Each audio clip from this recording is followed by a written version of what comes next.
Welcome to Vedajanani, Narayaniyam, Dashakam 5, the Cosmic Evolution. All the shlokams in Dashakam 5 will be chanted in Shardula Vikrititam. Shloka 1. Hey Krishna, during the total cosmic dissolution, the world was non-existence.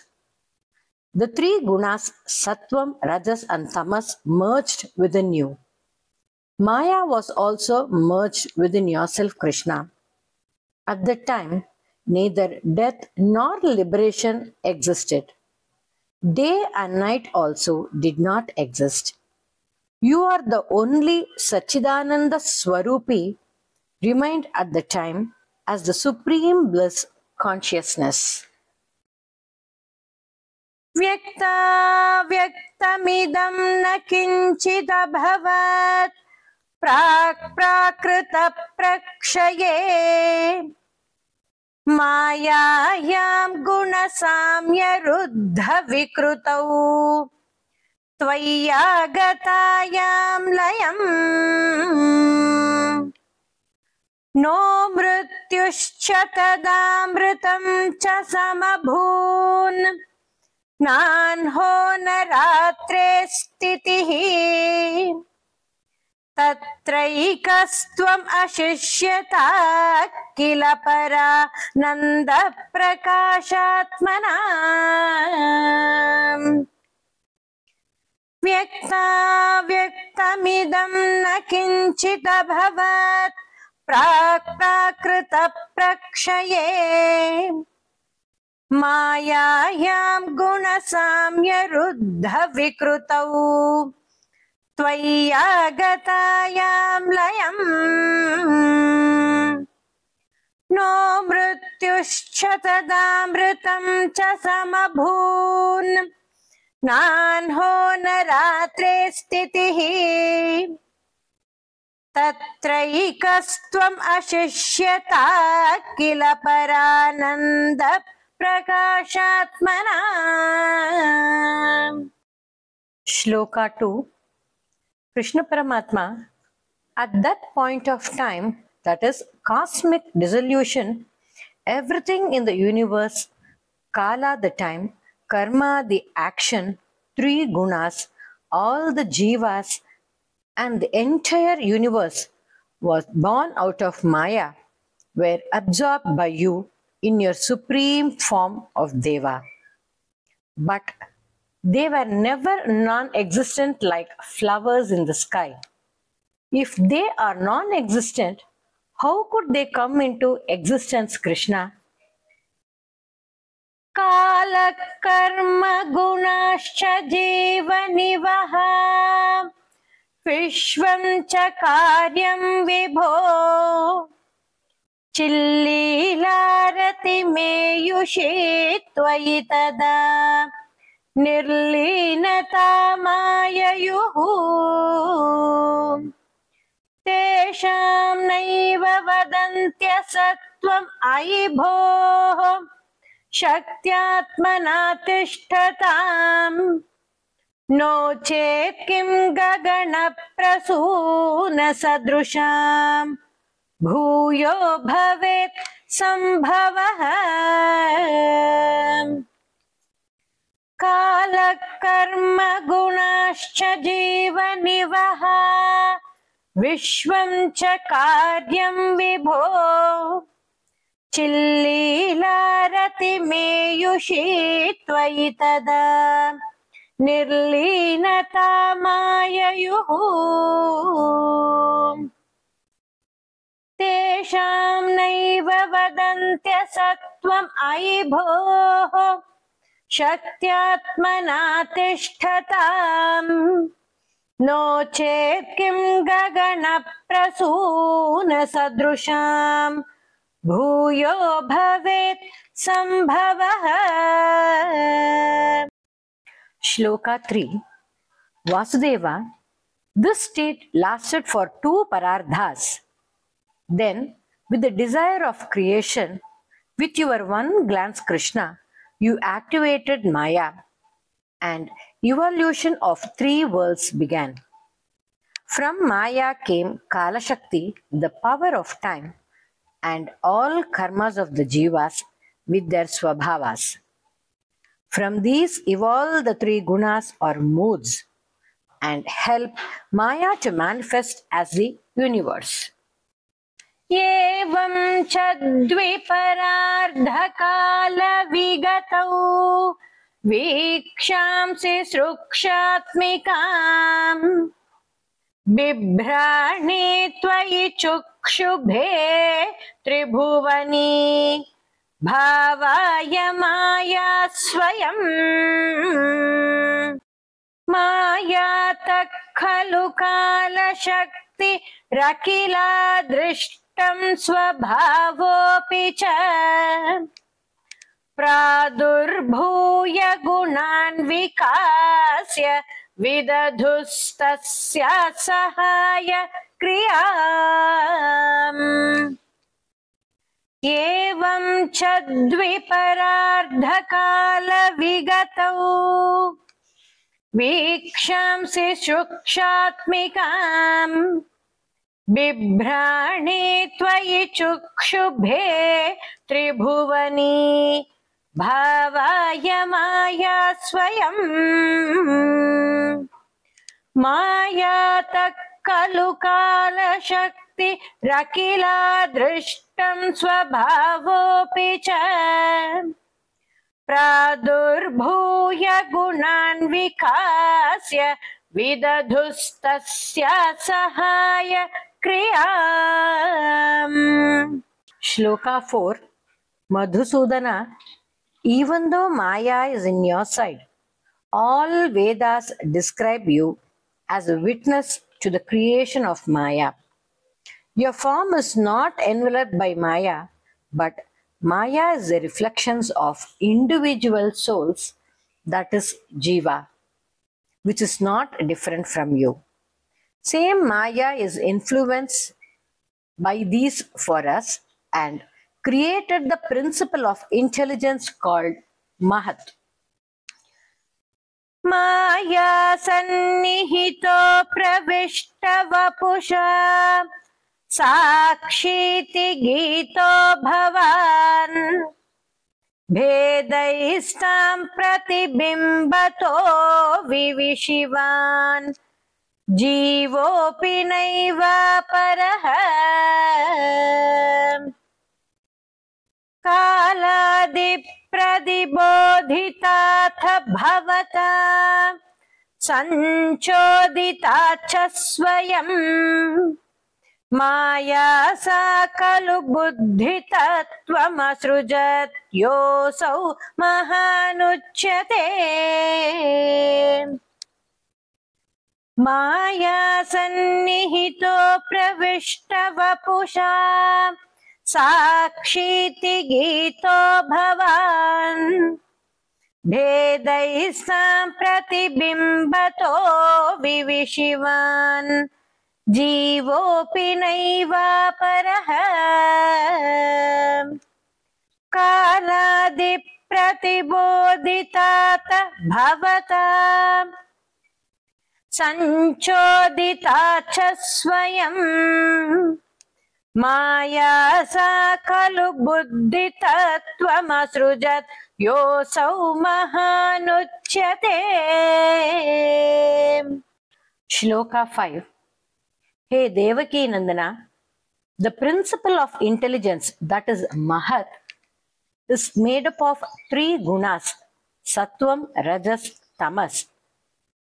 Mahat is predominated by Sattva. It recognizes the collective jivas as I, as cosmic whole and not individual.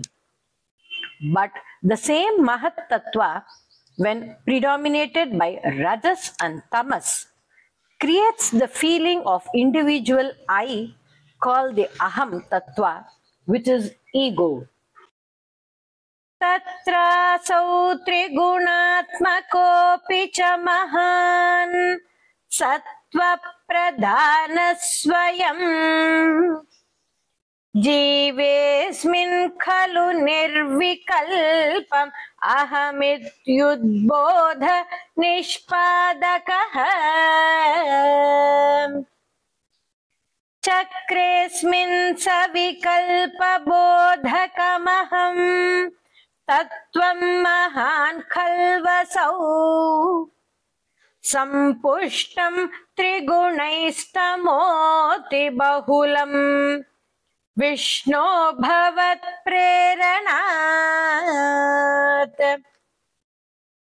तत्रासौ त्रिगुणात्मकोऽपि च महान् सत्त्वप्रधानः स्वयं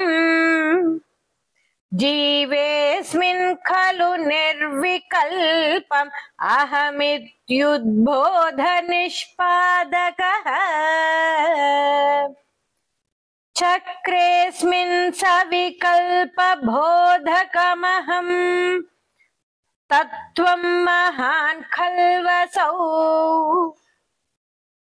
सम्पुष्टं त्रिगुणैस्तमोति बहुलम् विष्णो भवत्प्रेरणात्.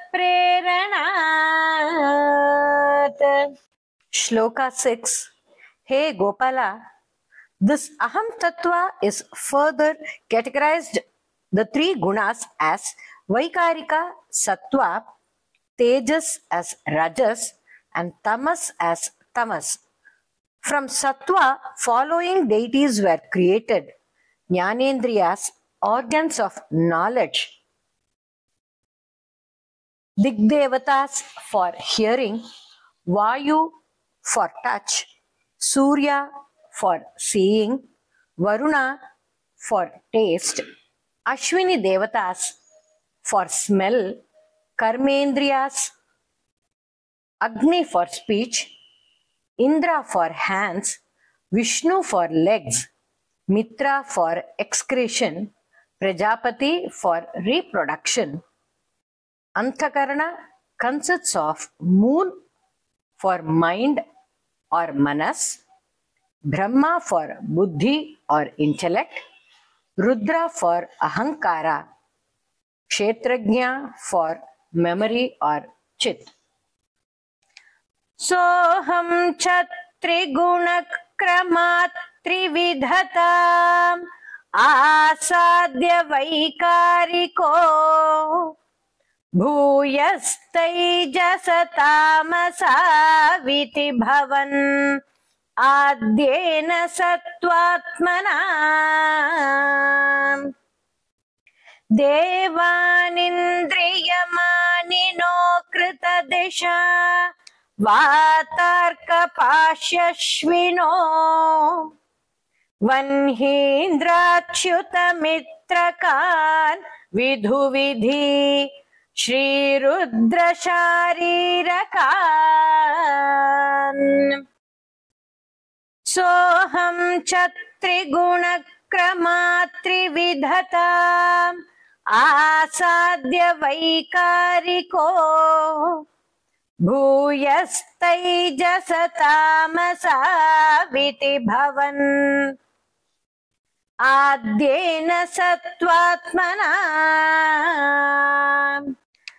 देवानिन्द्रियमानिनो कृतदिशा वातार्कपाश्यश्विनो वह्नीन्द्राच्युतमित्रकान् विधुविधि श्रीरुद्रशारीरकान्. Shloka number 7. Hey Krishna, you are everywhere. On your will, from the sattvic aspect of ahankara was Anthakarana created, that is, the internal sense with combination of manas, buddhi, ahankara and chitta.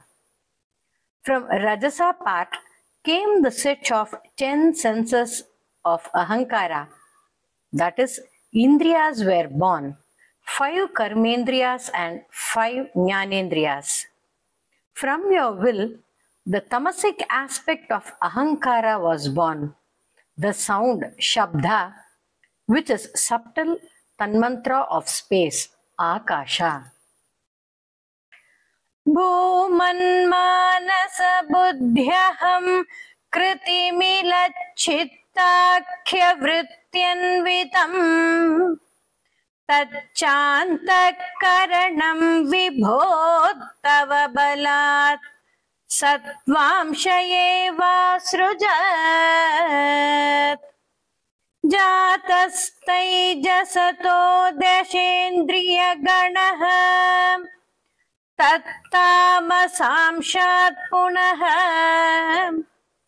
तन्मात्रं नभसो मरुत्पुरपते शब्दो जनित्वद्बलात् भूमन्मानसबुद्ध्यहं कृतिमिलच्चित्ताख्यवृत्त्यन्वितं तच्चान्तःकरणं विभो तव बलात् सत्त्वांश एवासृजत्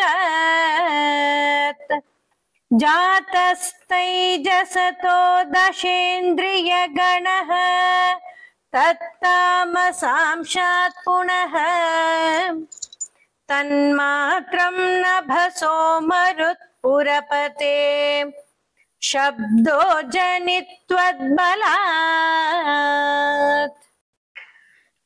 Shloka 8. Krishna, Guruvayurappa, from Shabda you created the sky.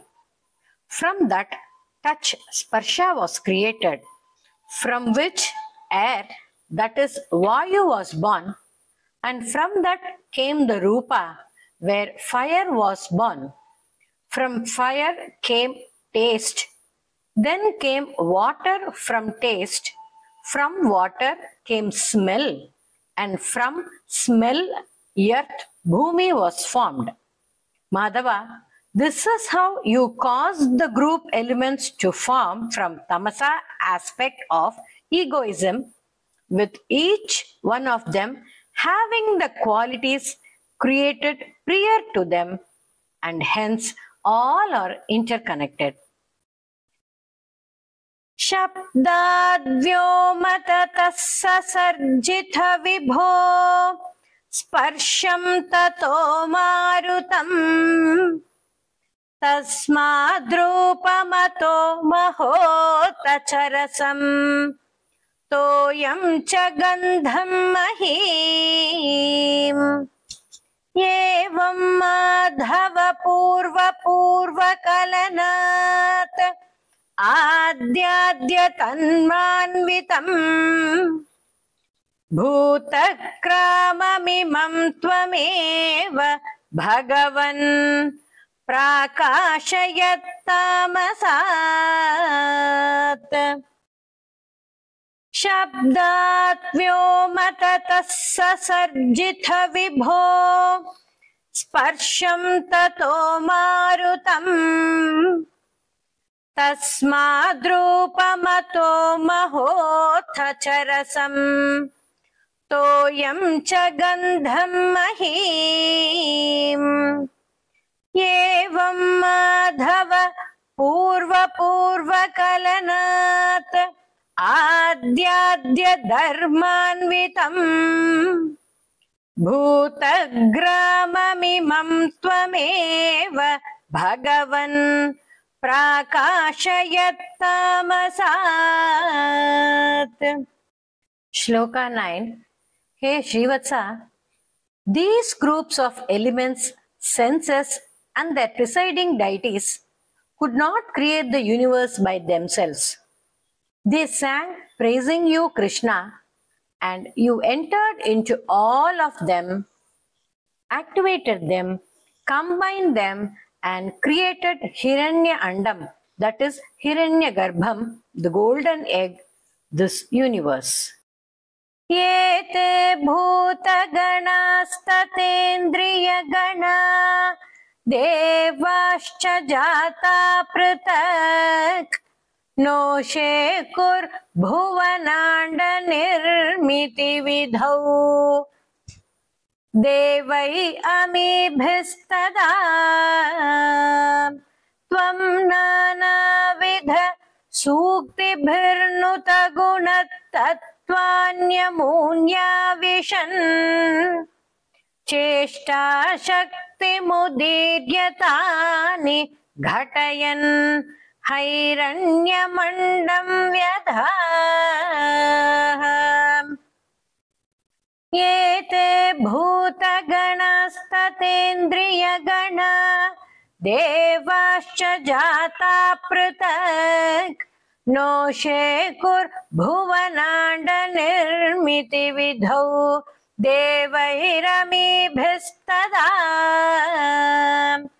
त्वं नानाविध सूक्तिभिर्नुत गुणस्तत्त्वान्यमून्याविशन् चेष्टाशक्तिम् उदीर्यतानि घटयन् हैरण्यमण्डं व्यधाः। Shloka 10. Hey Guruvayurappa, this golden egg or Brahmanda remained in the primal water for 1,000 years. After that, you exploded it into 14 spheres, that is 14 worlds, called Virat Purusha, the cosmic form. Hey Krishna, you were shining as a total form of all individual souls with 1,000 hands, 1,000 feet, heads, etc. Hey Guruvayurappa, please protect me from my illness. अंडं तत् खलु पूर्वसृष्टसलिले तिष्ठत् सहस्रं समाः निर्भिन्दन्न कृथा चतुर्दश जगत् रूपं विराडाह्वयम् सहस्रैकरपाद मूर्धनिवहैर् निःशेष जीवात्मको निर्भातोऽसि मरुत्पुराधिपसमां त्रायस्व सर्वामयात्। अंडं तत् खलु पूर्वसृष्टसलिले तिष्ठत् सहस्रं समाः निर्भिन्दन्न कृथा चतुर्दश जगत् रूपं विराडाह्वयम् सहस्रैकरपाद मूर्धनिवहैर् निःशेष जीवात्मको निर्भातोऽसि मरुत्पुराधिपसमां त्रायस्व सर्वामयात्। सर्वत्र गोविंद नाम संकीर्तनम् Govind Govind. I request you to subscribe to Veda Janani and hit a like and share with your family and friends.